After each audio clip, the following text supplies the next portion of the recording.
बिस्मिल्लाहिर्रहमानिर्रहीम, अस्सलाम वालेकुम। आज का जो हमारा टॉपिक है वो है tissues, organs and organ systems. ये टॉपिक जो है वो बेसिकली एसटीएस पोर्टल पर आईबीए जो टेस्ट लेगा for the post of GST उसका लास्ट टॉपिक है, जिसमें टिश्यूज़ पढ़ेंगे, कुछ टाइप्स ऑफ टिश्यूज़ होते हैं, ऑर्गन्स पढ़ेंगे, कुछ ऑर्गन्स होते हैं और ऑर्गन सिस्टम्स होते हैं कुछ। मेनली हम जो ऑर्गन्स पढ़ेंगे वो generally but it's much more related to the human beings. अच्छा, तो there are the level of organisations. Level of organisations हम कहते हैं कि उन लेवल को क्रॉस करके किस तरह एक ऑर्गेनिज्म सिंपल लेवल से कॉम्प्लेक्स लेवल तक जाता है। So there are the mainly 4 level of organisations within the living organisms. But वैसे तो बहुत सारी लेवल ऑफ ऑर्गेनाइजेशंस होती हैं, बट मेनली जो लिविंग ऑर्गेनिजम्स के अंदर जो होती हैं वो मेनली 4 लेवल ऑफ ऑर्गेनाइजेशंस होती हैं जब लाइफ स्टार्ट होती है, जिसमें अच्छा उसको हम कहते हैं हायरार्की। तो जिसमें सेल है, टिश्यू है, ऑर्गन्स हैं, ऑर्गन सिस्टम है। अब सेल एक बेसिक फंक्शनल और स्ट्रक्चरल फंडामेंटल यूनिट होता है लाइफ का, लिविंग ऑर्गेनिज्म का। जहाँ पर लाइफ स्टार्ट होती है वो है सेल। सेल जब मिलते हैं तो फिर बनाते हैं टिश्यूज़। जब डिफरेंट टिश्यूज़ मिलते हैं तो देन बनाते हैं ऑर्गन्स, देन ऑर्गन्स मिलकर बनाते हैं ऑर्गन सिस्टम्स। तो इस तरह कॉम्प्लेक्स लेवल तक ऑर्गेनाइजेशन जाती हैं। इस तरह जो एनिमल्स होते हैं, एनिमल्स की बॉडी में बहुत सारी वर्टिब्रीज प्रेजेंट होती हैं। और ऑर्गेनाइजेशन में अगर हम देखें, जो सेल है फॉर एग्जांपल यहाँ पर कार्डिक मसल सेल हैं। हार्ट के जो मसल सेल्स होते हैं उन्हें हम कहते हैं कार्डिक मसल सेल्स। और जब कार्डिक मसल सेल्स कंबाइन होते हैं बहुत सारे सिमिलर सेल्स तो मिलकर बनाते हैं ये टिश्यू, जिसे हम कहते हैं कार्डिक टिश्यू या कार्डिक मसल जिसे हम कहते हैं। इस तरह जब बहुत सारे टिश्यूज मिलते हैं तो ये बनाते हैं एक ऑर्गन, जिसे हम कहते हैं हार्ट। और जब हार्ट और उसके अलावा बहुत सारे हार्ट से रिलेटेड जितने भी अदर ऑर्गन्स हैं वो जब मिलते हैं, जैसे कि हार्ट, वेसल्स, ब्लड, ये सारे के सारे मिलकर फिर बनाते हैं एक सर्कुलेटरी सिस्टम, जिसे हम कहते हैं ऑर्गन सिस्टम। तो इस तरह ये आपको बता रहा है कि किस तरह सिंपल लेवल से कॉम्प्लेक्स लेवल तक ऑर्गेनाइजेशन मूव करती है और किस तरह जो सिंपल ऑर्गेनाइजेशन थी अब वो कॉम्प्लेक्स बन बन गई है। सो सेल से जाकर बनेगा टिश्यू और टिश्यू से बनेंगे देन ऑर्गन से बनेगा ऑर्गन सिस्टम। जब ऑर्गन सिस्टम बहुत सारे मिल जाएंगे तो फिर ये बनाएगा एक पूरा का पूरा ऑर्गेनिज्म। ठीक है, देन उसके बाद हमारे पास नेक्स्ट है ऑर्गेनाइजेशन ऑफ योर बॉडी। तो you have enough basic information on which on what a cell is, so let's move on। हमें पता है कि सेल क्या है। सेल एक basically functional fundamental structural unit होता है लाइफ का, जहाँ पर लाइफ की एक्टिविटीज परफॉर्म होती है। For example digestion, respiration, excretion, irritability, हर चीज़ जो है वो एक लाइफ की एक्टिविटी जो है वो परफॉर्म होती है सेल के लेवल पर। उसके बाद जब सेल्स मिलते हैं, सिमिलर टाइप्स ऑफ सेल मिलते हैं और एक पर्टिकुलर फंक्शन परफॉर्म करते हैं, एक स्ट्रक्चर बनाते हैं, तो उसे हम कहते हैं टिश्यूज। एक अडल्ट वर्टिब्रेट्स के अंदर there are mainly four types of primary tissues, जिनमें एपिथेलियल, कनेक्टिव, मसल और नर्वस टिश्यूज होते हैं। तो जो अडल्ट वर्टिब्रेट्स होते हैं, वर्टिब्रेट्स हम कहते हैं कि ऐसे ऑर्गेनिज्म जिनके पास स्पाइनल कॉर्ड हो, वर्टिब्रीज हो, उन्हें हम कहते हैं वर्टिब्रेट्स।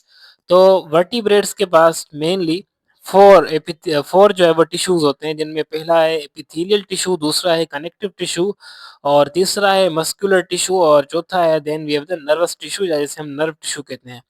सारे के सारे जितने भी हैं ये सारे के सारे डिफरेंट बॉडी के लिए फंक्शंस परफॉर्म करते हैं। जब डिफरेंट जो है वो सेल डिफरेंट टिश्यूज मिलकर देन हमारे पास ऑर्गन्स बनाते हैं, देन सिमिलर सेल्स मिलकर बनाते हैं टिश्यूज। देन जो एपिथेलियल टिश्यूज होते हैं वो क्या करते हैं। अब एपिथेलियल टिश्यूज एक टिश्यू का टाइप होता है जिसमें एक बेसिकली कवरिंग बनाते हैं बॉडी की और सेपरेट करते हैं बॉडी को और आउटर एनवायरनमेंट को, और उसके अलावा ये प्रोटेक्ट करते हैं बॉडी को, और उसके अलावा ये ऑर्गन्स जो होते हैं उनको अपनी जगह पर रखने में ये मदद करते हैं। तो इन्हें हम कहते हैं एपिथेलियल टिश्यूज। क्या करते हैं, ये सेपरेट करते हैं, प्रोटेक्ट करते हैं और उसके अलावा कीप्स ऑर्गन इन प्लेस।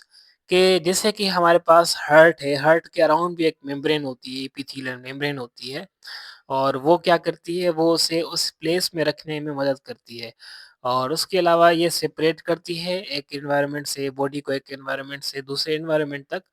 और उसके अलावा इंटरनल को सेपरेट करती है आउटर से, यानी कि जो इंटरनल एनवायरनमेंट है उसे सेपरेट कर रही है एक्सटर्नल एनवायरनमेंट से। ये कि ऐसे टिश्यूज़ होते हैं और मोस्टली ये बॉडी को कवर करते हैं, बॉडी सरफेसेस जो हैं हमारे पास वो कवर करते हैं बॉडी को।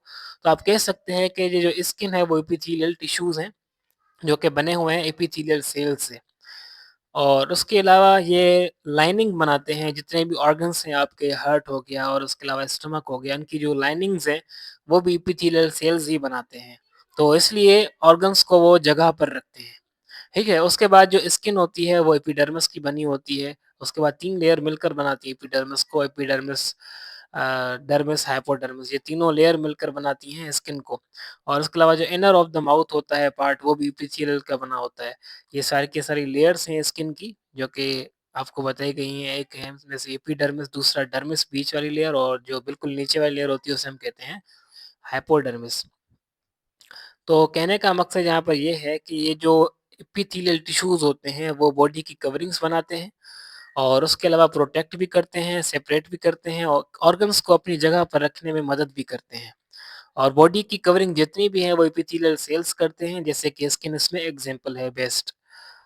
उसके बाद जो इनर माउथ का जो इनर पार्ट होता है वो भी, जैसे कि टंग वगैरह यहाँ पर है, वहाँ पर भी एपिथेलियल टिश्यूज़ प्रेज़ेंट होते हैं। कनेक्टिव टिश्यू नाम से क्लियर है, किसी चीज़ को कनेक्ट करेंगे। कनेक्टिव टिश्यू जो है वो सपोर्ट भी करते हैं, कनेक्ट भी करते हैं, एंड जो स्ट्रक्चर्स होते हैं बॉडी के, उनको, जितने भी बॉडी के स्ट्रक्चर्स हैं, डिफरेंट स्ट्रक्चर्स हैं, उनको ये कनेक्ट भी करेंगे, सपोर्ट भी करेंगे। और उसके अलावा जितनी स्पेसेस मौजूद होती हैं, जगहें, खाली जगहें, उनको फिल भी करते हैं ये कनेक्टिव टिश्यूज़। और सब टिश्यूज़ में से मोस्ट अबंडेंट टिश्यू जो है वो कनेक्टिव टिश्यूज़ ही होते हैं, सारे के सारे टिश्यूज़ में से, जिसमें एग्जांपल है ब्लड। अब ब्लड आप देखें किस तरह बॉडी को कनेक्ट कर रहा है, नीचे से लेकर पाँव से लेकर सर तक ब्लड फ्लो करता है। तो इस तरह आप देखें एक ऐसा कनेक्टिव टिश्यू जो कि क्या कर रहा है, कनेक्ट कर रहा है सारी की सारी बॉडी को। इसी तरह बोन्स आप देखें पूरी की पूरी बॉडी में स्प्रेड हुई हुई हैं। इसी तरह कार्टिलेज है, फैट है, ये सारे के सारे कनेक्टिव टिश्यूज़ होते हैं। ये कनेक्ट भी करते हैं और सपोर्ट भी प्रोवाइड करते हैं, स्ट्रक्चर भी प्रोवाइड करते हैं ये। जिस तरह बोन्स जो होती हैं वो स्ट्रक्चर देती हैं, इस तरह जो कार्टिलेज होता है वो सपोर्ट प्रोवाइड करता है, इस तरह हेल्प करते हैं ये स्ट्रक्चर्स। और फैट वगैरह जो फिल करते हैं स्पेसेस को। तो और सबसे ज़्यादा जो अबंडेंट होते हैं वो यही कनेक्टिव टिश्यूज़ होते हैं, और मोस्टली जो अबंडेंट है वो यही कनेक्टिव टिश्यूज़ होते हैं। सपोर्ट देते हैं, प्रोटेक्ट करते हैं और कनेक्ट करते हैं एक स्ट्रक्चर को बॉडी के दूसरे स्ट्रक्चर्स के साथ, और जितनी भी स्पेसेस होती हैं वो फिल करते हैं। ब्लड, बोन, कार्टिलेज, ये सारे की सारी एग्ज़ाम्पल्स इन्हीं में आ जाती हैं। उसके बाद तीसरा होता है मस्कुलर टिश्यू, एक ऐसा टिश्यू जो कि कॉन्ट्रैक्ट करवाएगा और रिलैक्स करवाएगा, सपोर्ट करेगा और मूवमेंट में हेल्प करेगा। जैसे कि मसल्स होते हैं ना, वो मसल्स टिश्यूज़ होते हैं और वो हमें हेल्प करते हैं मूवमेंट करवाने में। जब मसल हमारे कॉन्ट्रैक्ट करेंगे या रिलैक्स करेंगे तो जो जितनी भी मूवमेंट होगी हमारी वो परफ़ॉर्म होगी, वो सपोर्ट भी करते हैं मसल्स हमारी बॉडी को, ताकि जो हमारी बॉडी है वो एक पर्टिकुलर ओरिएंटेशन में और डायरेक्शन में मूव करे। और फिर मस्कुलर टिश्यूज़ के फर्दर 3 टाइप्स होते हैं। एक स्केलेटन होता है, ऐसे मसल्स जो कि स्केलेटन के साथ अटैच हों। स्मूथ मसल्स ऐसे होते हैं जो कि बेसिकली स्मूथ होते हैं और इनमें कोई भी स्टायरेशन नहीं होती, और स्केलेटन में स्टायरेशंस होती हैं। कार्डिक होते हैं जो कि सिर्फ़ और सिर्फ़ हार्ट में प्रेज़ेंट होते हैं। ऐसे मसल्स जो कि हार्ट में हैं उन्हें हम कार्डिक मसल्स कहते हैं। कार्डिक मसल्स जब कॉन्ट्रैक्ट करेंगे तो ये क्या करेंगे, पंप करेंगे ब्लड को थ्रू आउट द बॉडी। इसी तरह जो स्केलेटल मसल्स होते हैं जो कि स्केलेटन के साथ अटैच होते हैं, वो जब कॉन्ट्रैक्ट करेंगे तो वो बोन्स को मूव करवाएँगे करवाएँगे।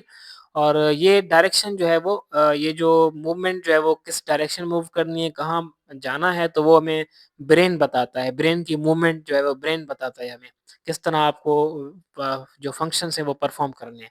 इसी तरह जो स्मूथ मसल्स होते हैं वो विज़ुअल ऑर्गन्स में प्रेज़ेंट होते हैं। लाइकवाइज़ जो स्टमक है, यानी कि डाइजेस्टिव ऑर्गन्स जितने भी हैं, उनमें प्रेज़ेंट होते हैं। स्मूथ मसल्स जितने विज़ुअल ऑर्गन्स हैं, इंटेस्टाइन हो गया, स्टमक हो गया आपके पास, और भी बहुत सारे जितने भी विज़ुअल ऑर्गन्स होते हैं, उनमें प्रेज़ेंट होते हैं। तो ये जो है वो मस्कुलर टिश्यूज़ होते हैं जो कि कॉन्ट्रैक्ट में हेल्प करते हैं, रिलैक्स भी करते हैं और मूवमेंट में ये हेल्प करते हैं, सपोर्ट भी प्रोवाइड करते हैं। उसके बाद होता है नर्वस टिश्यू। अब नर्वस टिश्यू ऐसे टिश्यूज़ होते हैं जो कि नर्वस सेल्स मिलकर बनाते हैं, जिन्हें हम क्या कहते हैं, जिन्हें हम कहते हैं न्यूरॉन्स। न्यूरॉन्स सेल्स मिलकर बनाते हैं नर्वस टिश्यूज़, और जो नर्वस टिश्यूज़ होते हैं वो किसी न किसी पर्टिकुलर स्टिमुलस स्टिमुलस हम कहते हैं जो एनवायरनमेंट में चेंज आए कोई भी, वो चेंज टेम्परेचर की भी हो सकती है, प्रेशर की भी हो सकती है और जो भी कॉन्सिक्वेंसेस होते हैं वो भी हो सकते हैं। जितनी भी चेंजेस हैं उन्हें हम कहते हैं stimulus. Any change in the environment is known as what? Stimuli और स्टिमुलस। स्टिमुलस जो होता है वो सिंगुलर होता है, स्टिमुलाई जो होते हैं वो प्लूरल होते हैं। तो जो रिस्पॉन्ड होता है किसी न किसी चेंज, जो चेंज आई है एनवायरनमेंट में उसको रिस्पॉन्ड करना, वो काम होता है नर्वस टिश्यूज़ का। और ये जो टिश्यूज़ होते हैं वो मूवमेंट को कंट्रोल करते हैं। जैसे कि हमने पीछे पढ़ा जो मस्कुलर मूवमेंट में जो स्केलेटल मसल था, स्केलेटल मसल की जो मूवमेंट कंट्रोल कर रहा था वो ब्रेन कर रहा था। और ब्रेन में क्या होते हैं? नर्वस टिश्यूज़ होते हैं। नर्वस टिश्यूज़ मिलकर बनाते हैं एक ऑर्गन जिसे हम कहते हैं ब्रेन। इसी तरह जो कंट्रोल करते हैं मूवमेंट को और उसके अलावा रिफ्लेक्स प्रोवाइड करते हैं। फॉर एग्जांपल अगर आपको कोई ऐसी चोट लग रही है, चोट लगने वाली है या आपको, तो आप एकदम अपना क्या करते हैं, एक रिस्पॉन्ड देते हैं आप। एक रैपिड रिस्पॉन्स देते हैं आप, ठीक है? तो उस रैपिड रिस्पॉन्स को हम क्या कहते हैं? रिफ्लेक्स कहते हैं। तो उस जो जल्दी जल्दी से आप जो रिस्पॉन्ड करते हैं, उस रिस्पॉन्ड को हम कहते हैं रिफ्लेक्स। और ये रिफ्लेक्स भी कौन प्रोवाइड करवाता है हमें? वो करवाता है नर्वस टिश्यूज़। इसी तरह अगर हम कोई सेंसरी इन्फॉर्मेशन रिसीव करते हैं, कोई इन्फॉर्मेशन, तो वो भी रिसीव जो करेगा वो भी नर्वस टिश्यूज़ ही करेंगे। बाहर से अगर कोई इन्फॉर्मेशन आ रही है तो उसे कौन रिसीव करेगा? वो यही सेंसरी इन्फॉर्मेशन जो रिसीव करेंगे वो भी नर्वस टिश्यूज़ ही करेंगे। तो ब्रेन टिश्यूज़ हैं, स्पाइनल कॉर्ड हैं, पेरिफेरल नर्व्स हैं, जितनी भी नर्व्स हैं, स्पाइनल कॉर्ड है, ब्रेन है, ये सारे के सारे नर्व टिश्यूज़ ही मिलकर बनाते हैं। देन ऑर्गेनाइजेशन में अब दूसरी ऑर्गेनाइजेशन होती है आपकी बॉडी की, जिसे हम कहते हैं ऑर्गन्स। अब जब डिफरेंट टिश्यूज़ मिलते हैं तो ये एक स्ट्रक्चरल और फंक्शनल यूनिट बनाते हैं जिसे हम कहते हैं ऑर्गन। अब जो टिश्यूज़ होते हैं वो भी फंक्शन परफ़ॉर्म करते हैं और जो ऑर्गन्स होते हैं वो भी फंक्शन परफ़ॉर्म करते हैं। बट जो ऑर्गन है वो एक मोर कॉम्प्लेक्स लेवल होती है देन टिश्यू। तो यहाँ पर हम कॉम्प्लेक्स लेवल, जो सिंपल कॉम्प्लेक्स लेवल से हम आ रहे हैं अपनी हायर कॉम्प्लेक्स लेवल तक, ठीक है? तो कॉम्प्लेक्स लेवल, कॉम्प्लेक्सिटी यहाँ पर इंक्रीज़ होगी।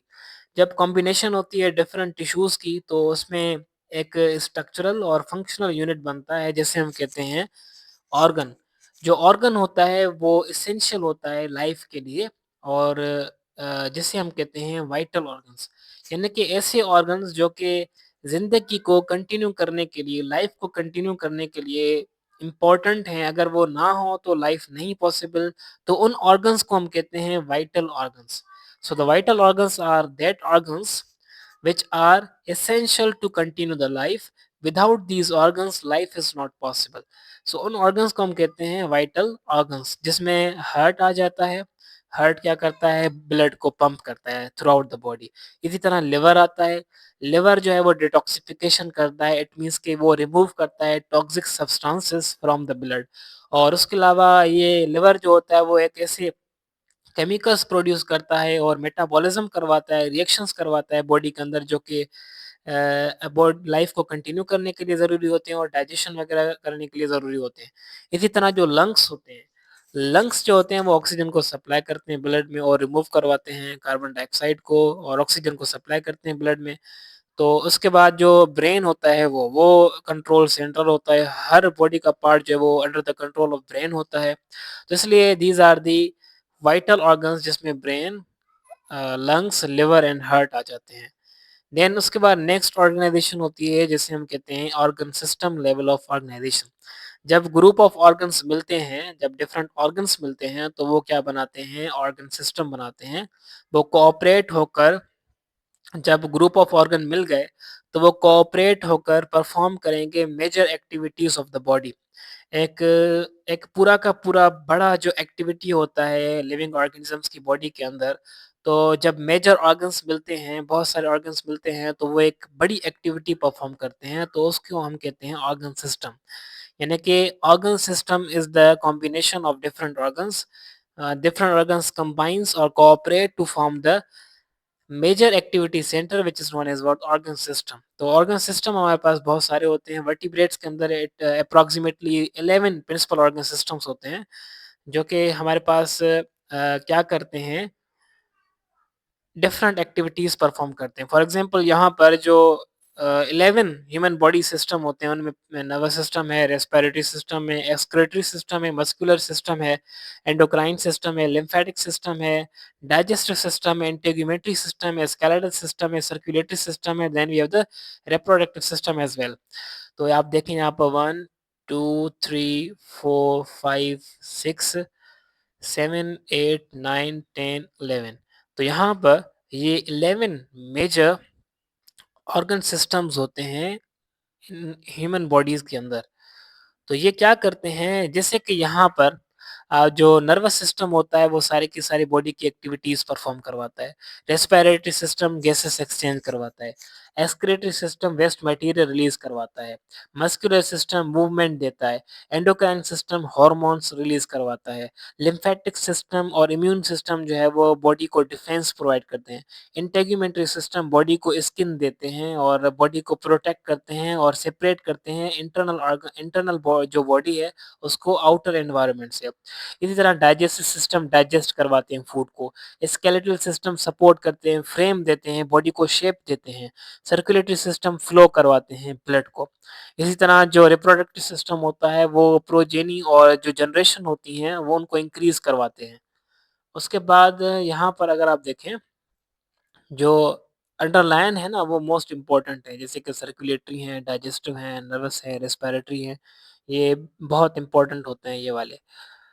और उसके अलावा ये पूछे जाते हैं अक्सर, पास्ट पेपर्स जो होते हैं पास्ट एग्जाम्स में ये पूछे गए हैं, जैसे कि नर्वस सिस्टम इनसे क्वेश्चंस आते हैं और जो रेस्पिरेटरी सिस्टम है इनसे भी क्वेश्चंस आते हैं और उसके अलावा आपके जो सर्कुलेटरी सिस्टम होता है उनसे भी क्वेश्चंस आते हैं और उसके अलावा डाइजेस्टिव सिस्टम से, रेस्पिरेटरी और नर्वस सिस्टम से, इनसे जो है वो डिफरेंट क्वेश्चंस आस्क किए जाते हैं एग्जाम्स में। क्योंकि ये बहुत ज़्यादा इम्पोर्टेंट होते हैं। All extremely important because each system is responsible for a specific cellular function just on a much larger scale. यहाँ पर ये बताया गया कि सारे के सारे इम्पोर्टेंट हैं, बट यहाँ पर ये जो बोल्ड किए गए हैं, अंडरलाइन किए गए हैं, इनमें से क्वेश्चन ज़्यादा आते हैं। अच्छा, तो जो ऑर्गन सिस्टम होता है वो कम्युनिकेट करवाता है, इंटीग्रेट करवाता है, सपोर्ट करवाता है, मूव करवाता है, मेंटेन करवाता है, रेगुलेट करता है, डिफेंड करता है और रिप्रोड्यूस करवाता है बॉडी को। तो ये सारे के सारे फंक्शंस हैं, कलेक्टिवली फंक्शंस हैं किसी न किसी ऑर्गन सिस्टम के। जब सारे ऑर्गन सिस्टम हम मिला दें, तो ये सारे के सारे फंक्शंस जो हैं वो एक ऑर्गन सिस्टम्स परफॉर्म करवाते हैं। जैसे कम्युनिकेशन है, इंटीग्रेशन है, सपोर्ट करवाते हैं, मूवमेंट करवाते हैं और सारी की एक्टिविटीज़ को मेंटेन करते हैं, रेगुलेट करवाते हैं, डिफेंड करते हैं, रिप्रोड्यूस करवाते हैं। कम्युनिकेशन का मतलब ये है कि कम्युनिकेट आउटसाइड एनवायरनमेंट, जितनी भी चेंजेस आ रही हैं बाहर के एनवायरनमेंट में, यानी कि जो एक्सटर्नल स्टिमुलस आ रही हैं बाहर में, जितनी भी चेंजेस आ रही हैं उनको डिटेक्ट करना। 3 ऑर्गन सिस्टम जो होते हैं वो डिटेक्ट करते हैं यहाँ पर। तो और उसके अलावा कोऑर्डिनेट भी करते हैं बॉडी के रिस्पॉन्सेस। वो उनमें से एक होता है नर्वस, सेंसरी और उसके अलावा एंडोक्राइन सिस्टम। नर्वस और सेंसरी बात सेम है क्योंकि इनमें ही आ जाते हैं। सो मेनली जो हमारे पास नर्वस सिस्टम है और एंडोक्राइन सिस्टम होते हैं वो कम्युनिकेट करते हैं बॉडी को एनवायरनमेंट के साथ। यानी कि जो एक्सटर्नल एनवायरनमेंट है, एक्सटर्नल स्टिमुलस होती हैं, उनको चेंजेस को डिटेक्ट करना, उनको रिस्पॉन्स करना, वो काम होता है ऑर्गन सिस्टम्स का। और वो ऑर्गन सिस्टम्स कौन से होते हैं, वो एक तो है उनमें से नर्वस सिस्टम यानी कि हमारा ब्रेन वाला सिस्टम, और उसके अलावा दूसरा होता है एंडोक्राइन सिस्टम यानी कि हार्मोन सिस्टम। हार्मोन्स भी बाहर के एनवायरनमेंट से रिलेटेड ही सीक्रेट्स होते हैं, सीक्रेट होते हैं और एक्टिविटीज़ जो है वो रिस्पॉन्ड करते हैं उस हिसाब से। तो इसलिए कम्युनिकेशन में इन 2 का बड़ा रोल होता है। देन सेकंड जो फंक्शन है सपोर्ट एंड मूवमेंट, जो organ system support and movement करवाते हैं वो हमारे पास 2 होते हैं। एक मस्कुलर सिस्टम होता है, दूसरा होता है स्केलेटल सिस्टम। इन दोनों को मिलाकर हम मस्कुलो स्केलेटल सिस्टम भी कहते हैं। तो ये एक दोनों इंटर रिलेटेड ऑर्गन सिस्टम होते हैं जो कि सपोर्ट भी देते हैं, मूवमेंट भी देते हैं और शेप भी प्रोवाइड करते हैं। और फ्रेम, हमारा जो बॉडी का फ्रेम है, एक जैसे कि एक पिक्चर होती है पिक्चर, तो उसे फ्रेम देने के लिए हम उनके साइड पर फ्रेम लगाते हैं उनको शेप देने के लिए। इसी तरह जो हमारी बॉडी को शेप देता है यही हमारा स्केलेटल सिस्टम और मसल सिस्टम देते हैं। जो मस्कुलर सिस्टम होता है ये हमारी बॉडी को शेप देता है। तो हमारी बॉडी में अगर स्केलेटल सिस्टम नहीं होता, सिर्फ़ और सिर्फ़ मस्कुलर सिस्टम होता, तो हमारी बॉडी एक बॉल लाइक होती और फ्लेक्सिबल होती है एक किस्म की। तो इस तरह इन दोनों का कोऑर्डिनेट होना, इंटर रिलेटेड होना ये बिल्कुल ज़रूरी है। तो ताकि ये जो सपोर्ट है, मूवमेंट है और जो फ्रेम है, बॉडी की शेप है वो बन पाए। रेगुलेशन एंड मेंटेनेंस की अगर हम बात करें तो there are the 4 organ system जो कि रेगुलेट करते हैं, मेंटेन करते हैं बॉडी को, बॉडी के इंटरनल एनवायरनमेंट को जिसे हम कहते हैं होम्योस्टेसिस। वो उनमें आ जाता है digestive system, circulatory system, respiratory system और एक्सक्रीटरी सिस्टम। एक्सक्रीटरी सिस्टम जो है हमारे पास वो और उसके अलावा जो रेस्पिरेटरी सिस्टम होता है वो और सर्कुलेटरी सिस्टम होता है वो और डाइजेस्टिव सिस्टम ये सारे के सारे बॉडी को मेंटेन करने के लिए हेल्पफुल होते हैं। यानी कि बॉडी के जो इंटरनल एनवायरनमेंट्स हैं जिन्हें हम कहते हैं कांस्टेंट एनवायरनमेंट वो मेंटेन करना ज़रूरी होता है ताकि बॉडी जो है वो स्मूथली काम कर पाए अपनी। उस इंटरनल एनवायरनमेंट को कांस्टेंट रखने की कंडीशन को हम कहते हैं होम्योस्टेसिस और जो होम्योस्टेसिस में हमें मदद करते हैं वो एक्सक्रीशन एक्सक्रीटरी सिस्टम करता है जो वेस्ट रिमूव करवाएगा। Respiratory system gases harmful gases release करवाएगा। सर्कुलेटरी सिस्टम जो है वो ब्लड से हार्मफुल गैस जो चीज़ें होती हैं वो रिमूव करवाएगा। डाइजेस्टिव सिस्टम इस तरह फूड को ब्रेक करेगा, टेम्परेचर प्रोवाइड करेगा हमें। दूसरा होता है डिफेंस मैकेनिज़्म। तो जो हमारी बॉडी को डिफेंस प्रोवाइड करते हैं वो 2 ऑर्गन सिस्टम्स होते हैं। यानी कि हमारी बॉडी को बाहर के जितने भी हार्मफुल पैथोजेन्स होते हैं उनसे बचाने के लिए there are the 2 organ system. One is the integumentary यानी कि हमारी स्किन। दूसरा होता है इम्यून सिस्टम यानी कि हमारा जो अंदर का जो दिफ़ाई निज़ाम होता है जैसे कि जहाँ पर antibodies, B cells, T cells present होते हैं वो हमारी बॉडी को डिफेंस करते हैं। उन्हें हम कहते हैं इम्यून सिस्टम, इम्यूनिटी जिसे हम कहते हैं। उसके बाद रिप्रोडक्शन एंड डेवलपमेंट तो ये रिप्रोडक्टिव सिस्टम करवाता है। नर्वस सिस्टम सबसे पहला जो है वो सिस्टम होता है जिसे हम डिटेल में अब पढ़ते हैं। तो इसका जो पर्पस होता है नर्वस सिस्टम का वो होता है बॉडी को कोऑर्डिनेट करवाना इंटरनल और एक्सटर्नल एनवायरनमेंट के साथ। बॉडी को कोऑर्डिनेट करवाना, कम्युनिकेट करवाना किसके साथ? इंटरनल और एक्सटर्नल एनवायरनमेंट के साथ। मेजर जो इसमें ऑर्गन सिस्टम्स में यानी कि नर्वस सिस्टम में ये जो ऑर्गन्स मिलते हैं वो मिलकर बनाते हैं ऑर्गन सिस्टम। इसमें नर्वस सिस्टम है तो नर्वस सिस्टम में ये जो ऑर्गन्स मिलेंगे वो कौन से हैं अब हम देखते हैं। तो उनमें मेनली एक ब्रेन मिलेगा, स्पाइनल कॉर्ड मिलेगा और तीसरा जो है वो नर्व्स मिलेंगी। ये जो ब्रेन होगा उसमें एक कंट्रोल सेंटर है ये सारी की सारी बॉडी का। जहाँ पर सारे के सारे प्रोसेसेस होंगे और वहाँ पर ये जो सेरिब्रम है, सेरिबेलम है, ये सारी की सारी जा और उसके अलावा से मेडुला ऑब्लोंगेटा है, ये सारी की सारी चीज़ें जो होंगी इस ब्रेन की ये कंट्रोल करेंगी बॉडी की एक्टिविटीज़ को, कंट्रोल सेंटर है बॉडी का और ये क्या करते हैं थॉट, सेंस और उसके अलावा मोटर फंक्शन यानी कि मूवमेंट वाले जो फंक्शंस होते हैं वो और उसके अलावा इनवॉलंटरी फंक्शंस वो जो भी हैं वो इनको ये कंट्रोल करते हैं ब्रेन। उसके बाद जो स्पाइनल कॉर्ड होता है दूसरा ऑर्गन, ये क्या करेगा ये send instructions from brain to the rest of the body.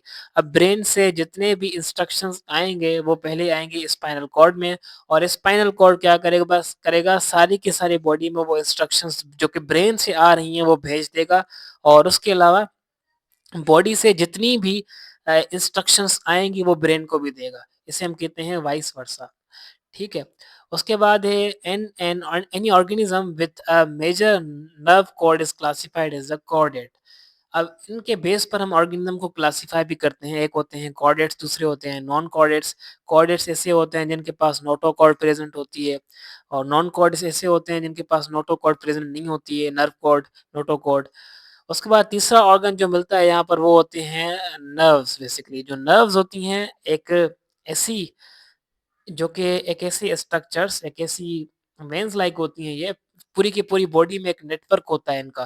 तो ये क्या करती हैं ये इम्पल्स जो होते हैं वो जो कि कंडक्ट करवाती हैं मसल से, मसल के पास थ्रूआउट द बॉडी। जितने भी ऑर्गन्स हैं, जितने भी मसल्स हैं, जो इम्पल्स होते हैं, इलेक्ट्रिकल इम्पल्स जो कि सिग्नल होते हैं, सिग्नल्स को कंडक्ट करना, ट्रांसमिट करना वो काम होता है नर्व्स का। देन जो दूसरा सिस्टम है यहाँ पर ऑर्गन सिस्टम वो है स्केलेटल सिस्टम। अब स्केलेटल सिस्टम स्ट्रक्चर देगा सबसे पहले हमें, फ्रेम यानी कि प्रोवाइड करेगा, एक फ्रेमवर्क देगा हमें। उसके बाद सपोर्ट भी देगा, सपोर्ट करेगा और मूवमेंट भी करवाएगा बॉडी को।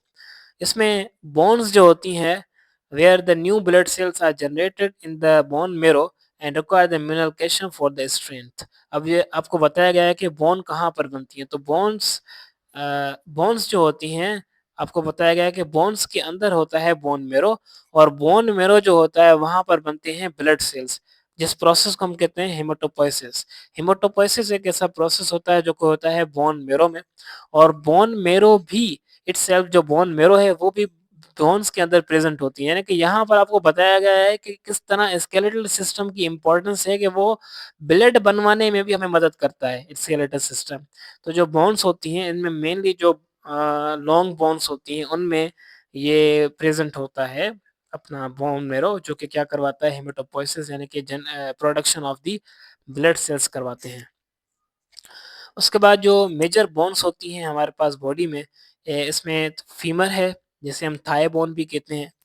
देन उसके बाद radius ulna, sternum, fabula, tibia और स्केप्युला, कॉकिक्स, और उसके अलावा ह्यूमरस, क्रेनियम, क्लेविकल, वर्टिब्राए जो कि बोन्स बैकबोन में प्रेजेंट होती हैं, वर्टिब्राए डिफरेंट वर्टिब्रीज होती हैं, और उसके अलावा पेल्विक बोन होती है एक, और फेलेंजिल्स होती हैं जिसके फिंगर्स और टोज बनाती हैं।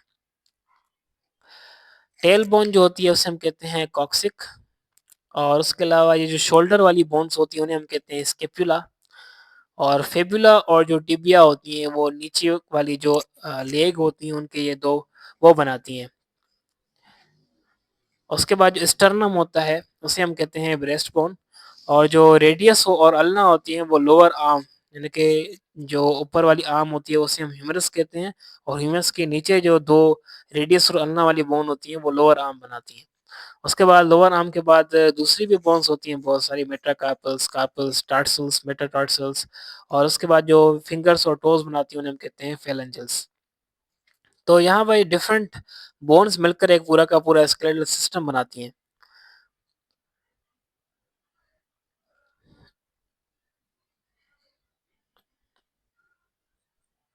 उसके बाद मस्कुलर सिस्टम है यहाँ पर, तो मस्कुलर सिस्टम का काम होता है कि वो स्केलेटल सिस्टम के साथ मिलकर काम करेगा और नर्वस सिस्टम के साथ भी मिलकर काम करेगा, क्या करने के लिए, मूवमेंट करने के लिए। और उसके अलावा also muscular system also help in circulation of the blood through the human body, क्योंकि मस्कुलर सिस्टम क्या करते हैं जब पंपिंग करते हैं, जैसे कि मैंने आपको बताया हार्ट कार्डिक मसल्स वो पंप करेंगे तो क्या करेगा, सर्कुलेट करेगा ब्लड। तो इस तरह जो मस्कुलर सिस्टम होते हैं वो सर्कुलेट में भी हेल्प करते हैं, बॉडी को मूवमेंट भी करवाते हैं, और उसके अलावा स्केलेटन के साथ कंबाइन होकर हमें शेप भी प्रोवाइड करते हैं हमारी बॉडी को। जो मसल सेल्स होते हैं वो फाइब्रस भी होते हैं, और उसके अलावा जो मसल कॉन्ट्रैक्शन होती है वो वॉलंटरी भी हो सकती है और इनवॉलंटरी भी हो सकती है। इट मीन्स कि हमारी मर्जी से भी हो सकती है और हमारी मर्जी जिसमें ना हो उसमें भी हो सकती है। वॉलंटरी कहते हैं कि हाँ अपनी मर्जी से मूव करवाएं, फॉर एग्जांपल जैसे मेरी आर्म है तो मैं अपनी आर्म को मूव करवाऊँ, इसके जो मसल्स हैं वो वॉलंटरीली मूव करेंगे। इनवॉलंटरी अगर हमारे अंदर जो स्टमक है वो एक स्मूथ मसल है तो वो इनवॉलंटरी कॉन्ट्रैक्ट करेगा और फूड को डाइजेस्ट करेगा, मेरी मर्जी से नहीं करेगा, वो इनवॉलंटरी ब्रेन के अंदर होता है वो कंट्रोल। उसके बाद सिमिलरली जो कार्डिक मसल होता है वो भी इनवॉलंटरी होता है, तो वो अपनी मर्जी से कॉन्ट्रैक्ट करेगा, पंपिंग करता है। उसके अलावा जो मेजर मसल्स होते हैं बॉडी के अंदर वो बाइसेप्स, ट्राइसेप्स होते हैं, और deltoids muscle, gluteus muscles, hamstring muscle, ये मोस्ट इंपॉर्टेंट मसल होते हैं बॉडी के अंदर। उसके बाद नेक्स्ट सिस्टम होता है डाइजेस्टिव सिस्टम, एक ऐसा सिस्टम जो कि कॉम्प्लेक्स फूड मॉलिक्यूल को ब्रेक करता है, यानी कि इसमें जो फूड होता है उसको इस तरह ब्रेक किया जाता है जो कि अनएब्जॉर्ब्ड फूड है वो एब्जॉर्ब बन पाए और ब्लड के अंदर वो चला जाए, ताकि ब्लड के अंदर जैसे ही चला जाए वहां पर सेल्स के अंदर जाके वो रेस्पिरेशन हो, और रेस्पिरेशन होकर फिर हमें एनर्जी मिल पाए। तो इस प्रोसेस को कंटिन्यू करने के लिए वो डाइजेस्टिव सिस्टम होता है जो कि फूड को ब्रेक डाउन करता है, फूड को डिसॉल्व करता है, ताकि वो जो फूड है वो अनडाइजेस्टेड से क्या बन पाए, डाइजेस्टेड बन पाए, स्मॉल पार्टिकल्स में बन पाए। इसमें जो मेजर ऑर्गन्स होते हैं वो माउथ होता है, इसोफिगस होता है, स्टमक, स्मॉल इंटेस्टाइन और लार्ज इंटेस्टाइन होता है। माउथ जो है वो च्यू करने में, चबाने में, ग्राइंड करने में हेल्प करता है, और इसमें माउथ में सलाइवा प्रेजेंट होती है जो कि फूड पार्टिकल्स को मॉइस्ट बनाती है, और उसके अलावा यहाँ पर माउथ में बोलस बन जाता है, एक मांस बन जाता है। जैसे कि हम कहते हैं बोलस कहते हैं जैसे हम, जब फूड जो है वो मिलता है सलाइवा के साथ और वहाँ पर ब्रेकडाउन शुरू हो जाती है माउथ के अंदर ही फूड की ब्रेकडाउन माउथ के अंदर ही शुरू हो जाती है। वहाँ पर एंजाइम्स होते हैं, तो वो क्या करवाते हैं, वो स्लेवरी अमाइलेज होते हैं वहाँ पर, जिन्हें हम टाइलिन भी कहते हैं, तो वो क्या करवाते हैं वहाँ पर, वो डाइजेशन स्टार्ट कर देते हैं कार्बोहाइड्रेट्स की। उसके बाद ईसोफिगस में एक पाइप होता है जो कि कनेक्ट करता है माउथ को स्टमक के साथ। स्टमक में जैसे ही फूड आएगा वहाँ पर एसिड होता है एनवायरनमेंट स्टमक के अंदर, वहाँ पर फिर से ब्रेकडाउन शुरू हो जाएगी फूड की। इसी तरह स्मॉल इंटेस्टाइन में जैसे ही फूड आएगा वहाँ पर सारी की सारी डाइजेशन और एब्जॉर्प्शन होगी कंप्लीट फूड की। जो डाइजेस्टेड फूड होता है वो इंटेस्टाइन के विलाइज होते हैं, विलाइज में एब्जॉर्ब हो जाता है इंटेस्टाइन के। जितने भी न्यूट्रिएंट्स हैं, वाटर है, वो डाइजेस्टेड फूड से न्यूट्रिएंट्स और वाटर एब्जॉर्ब हो जाते हैं विलाय के थ्रू स्मॉल इंटेस्टाइन में। तो एब्जॉर्प्शन जो है वो, डाइजेशन जो है वो कंप्लीट होती है स्मॉल इंटेस्टाइन में। लार्ज इंटेस्टाइन क्या करता है, रिमूव करता है वाटर को और उसके अलावा ये जो वेस्ट मटेरियल होता है उसे बनाकर रेडी कर देता है एक्सक्रीशन के लिए, तो उसे हम कहते हैं large intestine. Then circulatory system होता है, एक ऐसा सिस्टम होता है जो कि ऑक्सीजनेटेड ब्लड को ट्रांसपोर्ट करता है वेरियस सेल्स, बॉडी के जितने भी सेल्स होते हैं वहां पर, और उसके अलावा दूसरे ऑर्गन सिस्टम जितने भी हैं वहां पर बॉडी को ऑक्सीजनेटेड ब्लड को वो ट्रांसफर करता है, ताकि जितनी भी सेलुलर एक्टिविटीज हैं वो परफॉर्म हो पाएं और सेलुलर रेस्पिरेशन हो पाए। इसमें जो ऑर्गन्स होते हैं वो हार्ट मेजर ऑर्गन होता है, जो कि एक मेजर मसल होता है सर्कुलेटरी सिस्टम का, जो कि पंप करता है ब्लड को अपने 4 चैम्बर्स के थ्रू, जिसमें 4 चैम्बर्स में ट्रू आर्टरिया और ट्रू वेंट्रिकल आ जाते हैं। ये डीऑक्सीजनेटेड ब्लड जो है वो कहाँ पर जाता है, ये लंग्स के पास जाता है जहाँ पर उसकी ऑक्सीजनेशन होती है, और फिर से वो हार्ट में आता है ऑक्सीजनेशन के बाद। अब वो हार्ट से फिर जाएगा सारी की सारी बॉडी में एओर्टा के थ्रू, और वो एओर्टा के थ्रू जब बॉडी में जाएगा तो हर सेल को, हर ऑर्गन सिस्टम को वो ऑक्सीजनेटेड ब्लड मिल जाएगा, और इस तरह रेस्पिरेशन होगी और रेस्पिरेशन के थ्रू एनर्जी प्रोड्यूस हो जाएगी। तो इसे इसे हम कहते हैं सर्कुलेटरी सिस्टम। और हार्ट के अंदर वल्व्स प्रेजेंट होती हैं जो कि ब्लड के फ्लो को कंट्रोल करती हैं, यानी कि अगर वो ब्लड ज़्यादा प्रेशर से आ रहा है, वो वल्व अगर ना हो तो फिर ब्लड जो है वो वापस चला जाएगा, तो उस वापस होने को रोकने का काम करती हैं ये वल्व्स। हार्ट के अलावा आर्टरीज यहाँ पर होती हैं, वेन्स होती हैं, कैपिलरीज होती हैं, ब्लड होता है।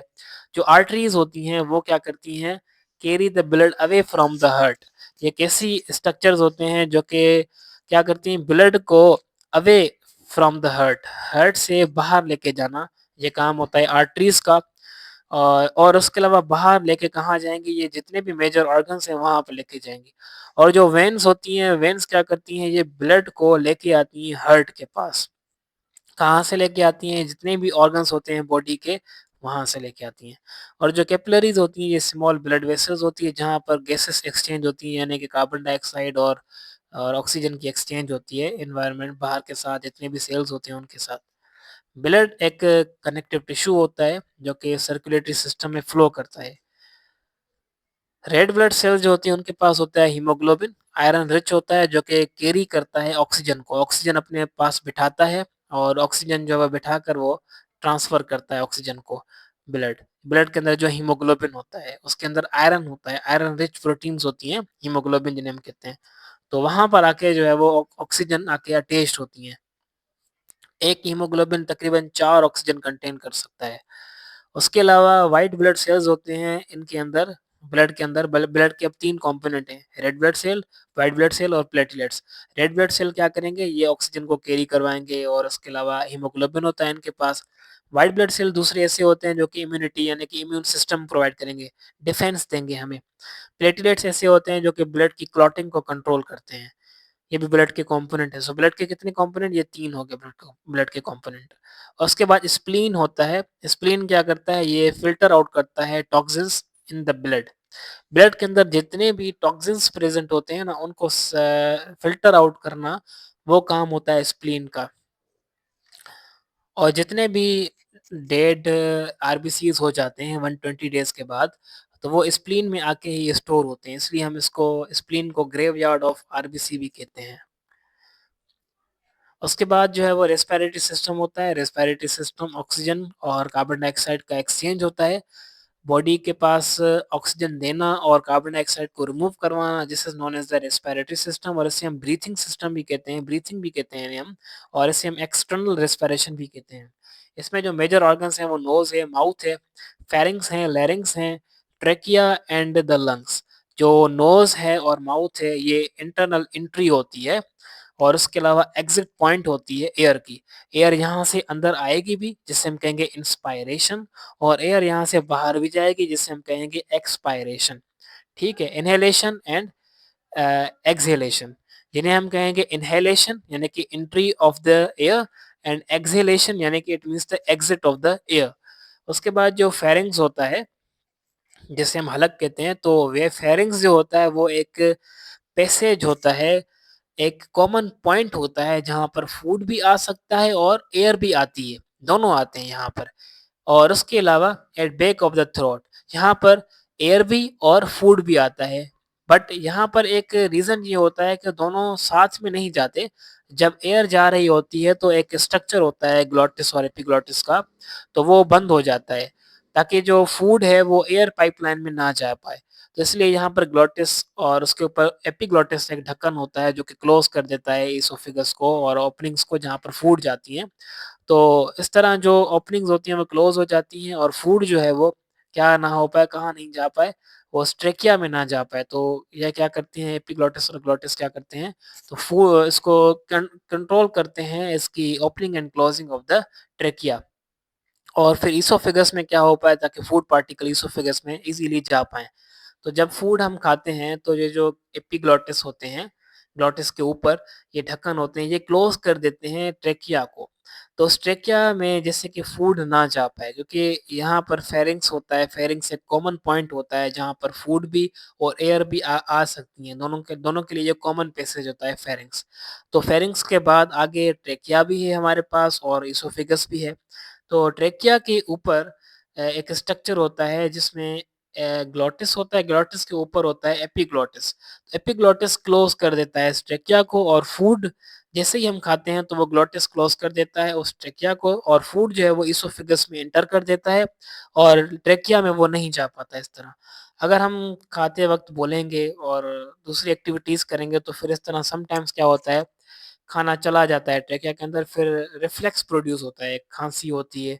इस तरह चाहिए कि खाते वक्त ना बोलना चाहिए, और सिर्फ कंसंट्रेशन जो है वो आपकी वो अपने फूड पर होनी चाहिए।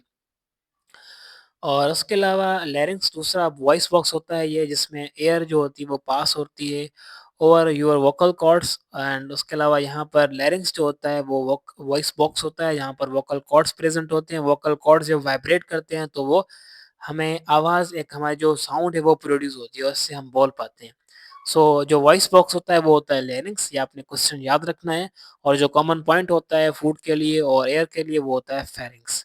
ठीक है, ट्रेकिया जो होता है वो विंड पाइप है जहाँ पर गैस जाती हैं, और which connect your pharynx to the lungs, और ये फेरिंग्स से जाके लंग्स को मिलाता है ट्रेकिया। पाइप्स होते हैं ये। देन लंग्स हमारे पास जो है वो लंग्स भी एक इस रेस्पिरेटरी सिस्टम के ऑर्गन्स होते हैं। तो इनमें oxygen to the blood and remove carbon dioxide from the blood, यहाँ पर ब्लड वेसल्स प्रेजेंट होती हैं। जैसे ही हार्ट से डीऑक्सीजनेटेड ब्लड आता है वो सप्लाई करता है, लंग सप्लाई करता है ऑक्सीजन टू द ब्लड, और उसके अलावा ब्लड से कार्बन डाइऑक्साइड को रिमूव करवाता है। होम्योस्टेसिस एक टर्म है यहाँ पर, एक ऐसी कंडीशन होती है जिसमें ऑर्गेनिजम्स क्या करते हैं, अपने इंटरनल एनवायरनमेंट को कांस्टेंट रखने के लिए, मेंटेन करने के लिए इंटरनल एनवायरनमेंट को वो मेंटेन करते हैं, तो उस कंडीशन को हम कहते हैं होम्योस्टेसिस। जिसे हम कहते हैं इंटरनल कंसिस्टेंसी। जो इंटरनल कंसिस्टेंसी होती है उसे मेंटेन करना is known as what, homeostasis. As the animal है वो specialisation of the body structure is increase for से from cell to functions efficiently interact properly, internal body condition must be relatively constant। तो जैसे जैसे organism जो है वो evolve कर रहे हैं, कॉम्प्लेक्स लेवल तक जा रहे हैं, तो उनकी जो बॉडीज हैं वो डिफरेंट फंक्शंस, उनके सेल्स डिफरेंट फंक्शन, उनकी इफिशिएंसी जो है वो इंटरएक्ट हो रही है और इफिशिएंसी इंक्रीज हो रही है, और इंटरएक्ट की जो प्रॉपर्टी है वो भी इंक्रीज हो रही है। और उसके अलावा ये जो इंटरनल बॉडी की कंडीशंस है वो कांस्टेंट रहना ज़रूरी है। अगर वो कांस्टेंट नहीं रहेंगी ना तो जो बॉडी है, बॉडी की एक्टिविटीज़ हैं वो सही से परफ़ॉर्म नहीं हो पाएँगी और जो ऑर्गन्स हैं वो सारे के सारे डिस्टर्ब हो जाएँगे। अगर इंटरनल एनवायरनमेंट सही नहीं है, तो इस तरह जितने भी ऑर्गन सिस्टम्स हैं, टिश्यूज़ हैं वो मेंटेन नहीं कर पाएँगे और इस तरह जो एक्टिविटी है और लाइफ़ को कंटिन्यू रखना बहुत मुश्किल हो जाएगा। तो इंटरनल एनवायरनमेंट को कांस्टेंट रखना ये बहुत इम्पोर्टेंट होता है और इस प्रोसेस को हम कहते हैं होम्योस्टेसिस और इसको कंटिन्यू रखना इंटरनल एनवायरनमेंट को कांस्टेंट रखना is very essential for the life. जो ह्यूमन्स होते हैं उनका सेट पॉइंट होता है टेम्परेचर का 37 डिग्री सेंटीग्रेड और उसके अलावा ब्लड की कंसंट्रेशन होती है वो एक पर्टिकुलर अमाउंट में हो, उसके अलावा जो इलेक्ट्रोलाइट्स होते हैं कंसंट्रेशन वो उनकी एक पर्टिकुलर अमाउंट्स में हो वो। तो इसलिए ये ज़रूरी होता है कि वो क्या कर पाएँ इंटरनल एनवायरनमेंट को वो मेंटेन करें, ताकि इससे क्या हो जो टेम्परेचर है, इलेक्ट्रोलाइट्स हैं, वो सारे के सारे मेंटेन रहें। अगर ये मेंटेन रहेंगे तो बॉडी की एक्टिविटीज़ कंटिन्यू रहेंगी। अगर अदरवाइज़ ये क्या होगा अदरवाइज़ वो लाइफ़ को कंटिन्यू रखना वो मुश्किल हो जाएगा। As we know that we are endotherm, it means कि we generate our own heat और अपनी जो टेम्परेचर है वो मेंटेन कर सकते हैं हम अपना इंटरनली 37 डिग्री सेंटीग्रेड अपना बॉडी का टेम्परेचर हम खुद मेंटेन कर सकते हैं। अल्लाह पाक ने हमें ये सलाहियत दी है। We are capable of generating our own heat उससे जो इंटरनल कंसिस्टेंसी हमारी वो मेंटेन रहती है। So change in body temperature जो है वो डिटेक्ट होती है, एक ब्रेन का पार्ट होता है जिसे हम कहते हैं हाइपोथैलेमस। इसे हम ऐसे हम कहते हैं सेंटर एक होता है ना सेंटर ऑफ टेम्परेचर हम इसे कहते हैं। तो इसलिए होम्योस्टेसिस का जो टेम्परेचर का जो सेंटर होता है उसे हम कहते हैं हाइपोथैलेमस और होम्योस्टेसिस को भी मेनली मेनली जो है वो हाइपोथैलेमस ही कंट्रोल करता है, ब्रेन के अंदर जो पार्ट होता है। इसलिए हम इसे थर्मोस्टेट ऑफ द बॉडी भी कहते हैं, हाइपोथैलेमस को, क्योंकि ये टेम्परेचर को मेंटेन करवाता है। उसके बाद जो है वो हमारे पास यही टॉपिक्स थे, तो आई होप्स आपको समझ में आए होंगे। फिर भी अगर कोई क्वेश्चन हो इस टॉपिक से रिलेटेड तो आप मुझसे पूछ सकते हैं कमेंट बॉक्स में। इंशाल्लाह फिर मिलते हैं नेक्स्ट लेक्चर में। ये आज हमारा टॉपिक कंप्लीट हो गए। फिर इंशाल्लाह किसी नए टॉपिक के साथ मिलेंगे, तब तक के लिए अपना ख्याल रखें। अल्लाह हाफ़िज़।